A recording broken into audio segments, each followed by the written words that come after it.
How can one photography business make 10 grand in a single shoot while others who have maybe hundreds of thousands of followers are still struggling to go full time? Well, I'll give you a little secret. It's not about the followers. It's actually about something very different that no one is talking about. So I get it. It's super easy to assume that when you see a photographer that has a ton of followers that they're just making big money. But I can tell you firsthand from thousands of firsthand conversations I have with creators every single day that this is oftentimes not the case. In fact, I think you'd probably be surprised how many photographers with massive followings that have even been in business for like 5 to 10 years are still having to take on side gigs and side jobs just to stay afloat. But on the other end, I also work with creators every single day who have pretty modest followings, but been able to scale to multiple 5 figures every single month using this strategy. So what's the secret? Well, it's not followers or gear or experience or any of that kind of stuff. It's actually just comes down to a very simple strategy. And the most successful creators that I have seen focus on one specific thing, and that is niching down and solving a very specific problem for a very specific client. So today I want to walk you through the exact framework so that you can replicate it and hopefully replicate their success as well. But before we dive into the framework, I first want to explain to you why I spend so many years just stuck spinning my wheels, negotiating discounts, and ultimately just getting burned out. And to illustrate that point, I want you to imagine 2 photographers who started around the same time, but asked themselves 2 very different questions. So photographer 1 here basically asked themselves, how can I make money shooting photos? And they went in search of anybody who would pay them. So each one of these skittles represents a different type of client. So as you can see, they have a bunch of different ones. They have weddings, they have family portraits, they have events, they have concerts, they have basically anything. And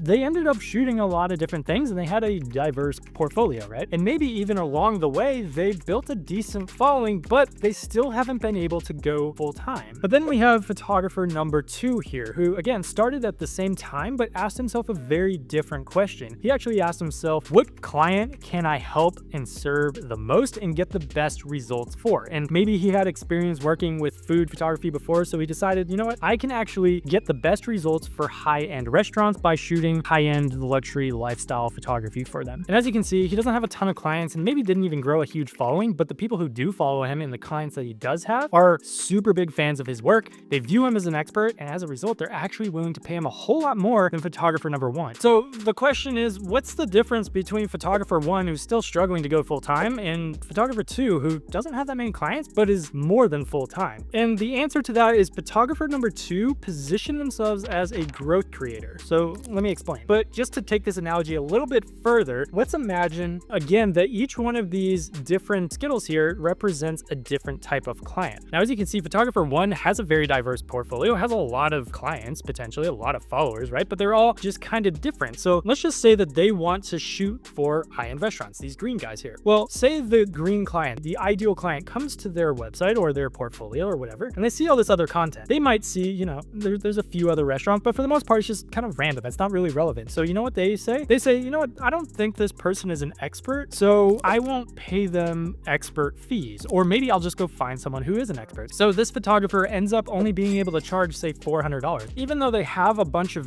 followers or a bunch of clients, each one of these is only worth about $400 each. So they actually have to have a whole lot of these just to make a full-time living, which means that they get burnt out really, really quickly. Now, if we contrast that with photographer number 2, again, not nearly as many clients, but imagine their ideal client comes to their website or their Instagram portfolio and they're like, wow, all of the examples here of content and results that they've gotten are for people exactly like me. So therefore, this person must be an expert. Well, guess what? Not only do they hire them, but also this person becomes the go-to expert for food photography or whatever it might be in the area. So they have branding power and ultimately pricing power because they become the go-to photographer for that type of content. So they can virtually charge whatever they want. So if you're watching this and you're like, well, I'm more like photographer 1 here who has a bunch of clients, but maybe they're all worth only $400 per shoot and you're still feeling burnt out, well, that's why. So the question is, how can you kind of leave this life and become more like this person who is happier, has less clients, can charge more per client, and ultimately is just not burnt out and actually likes their job? So that is where the growth creator framework comes into play, and it's a 4-step framework that I like to use the acronym SHOT to explain. So let's go ahead and dive in. So the first letter of SHOT is S, which stands for spot. So we want to spot the problem or the pain point that the client has that we can actually solve with our content. Now, the bigger the problem we solve and the more narrow the niche the client we serve is in, the more we can can charge. Now, we don't want to make the mistake of going too narrow by saying like, we only shoot seafood restaurants on the west end of San Francisco. Like that's a little bit too specific, so you don't want to niche yourself out of a job. But we also don't want to say I shoot food photography because that's very generic and it doesn't really solve a real problem. So instead of being too niche or too broad, we could say something like I help local artisan restaurants create mouthwatering imagery that drives more table value. So notice the problem we're solving here is actually something that the client desperately needs. So we're not offering them content, although that is the deliverable, but we're actually offering them something they need. They need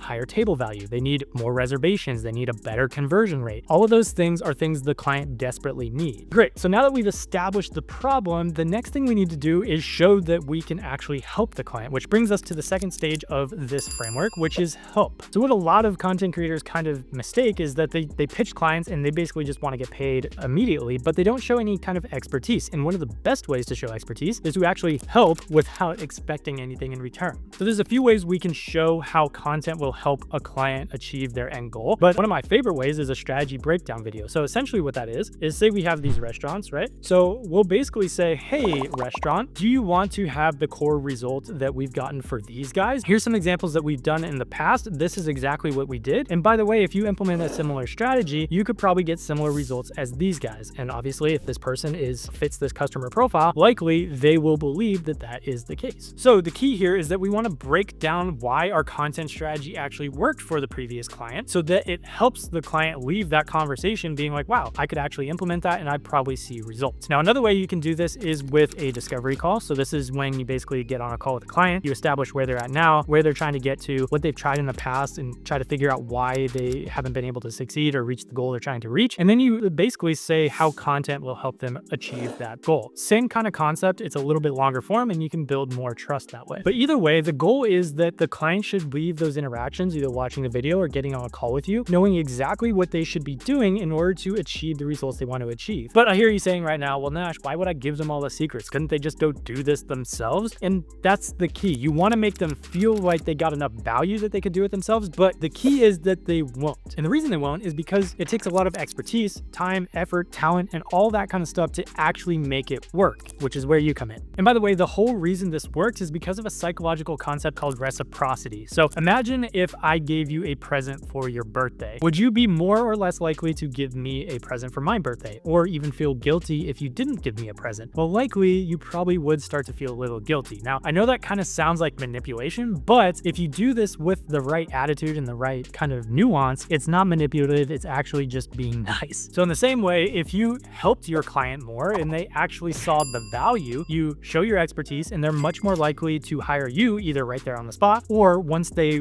actually had the capacity to solve that problem. Okay, so now that we understand the problem we're solving and the client actually trusts us because we've helped them for free, now we have to give them an offer that will actually help them solve that problem. So think of this offer basically like a roadmap that's a step-by-step plan to get them to the end result. So it's not just a deliverable list. A lot of photographers will do that, like I'll shoot 50 photos for you. But again, we want to be able to solve every problem or at least as many problems for the client as we possibly can. So for example, a big problem that a lot of brands have is that they'll do this major photo shoot and then they just won't use the content effectively. So a way that you can kind of solve that for them is you can offer an implementation call or a strategy call where after you shoot the content, you jump on a 45-minute meeting and you're like, hey, here's the best ways to use this content. Here's where you can use it on your website. And then maybe even give ideas for captions to help drive more conversions. Or another example, let's just say it's the restaurant again, and they do new dishes every single month. Well, you could offer them a monthly retainer package where on the first day of every month, you come in, the chef prepares all the new dishes, you shoot content of all that, and then you trickle it out over the course of the month so that they constantly have new content to be able to promote their new offerings. So there's all kinds of different ways you can do it, but the goal is to make your offer as pain-free and seamless for the client as humanly possible. Which brings us to the fourth and final phase of the growth creator model, or the SHOT framework, which is T for tailor. So we want to tailor this experience specifically for the client. So once the contract is signed, we want to get our client a quick win or just a series of little quick wins as soon as humanly possible. And the reason why is because of a concept called buyer's remorse. So as soon as somebody pays, they're immediately going to kind of feel that gut-wrenching feeling of regret unless we give them reinforcement that their buying decision was good. So some ways that we can kind of mitigate this is offering an onboarding call where we walk them through the entire process. We could write thank you notes. We could send them a little gift. We could give prints. We could even do quick 24-hour turnaround breakdowns of proofs. So these aren't full edits, but it's just proofs so that the client can actually see what we did right away. So again, there's all kinds of different ways that we can kind of tailor the experience specific to the client, and it kind of depends on what industry you're in. But something to keep in mind is that the easiest client to get is a return client. And even if they don't return, they are much more likely to give you referrals if they've gotten those quick wins and are actually stoked with working with you. So think of it kind of like the difference between like a Gucci experience and a Walmart experience. When you go to Gucci, first of all, you got to stand in line because they only let a certain amount of people in. But then once you do, you have like a dedicated salesperson that's,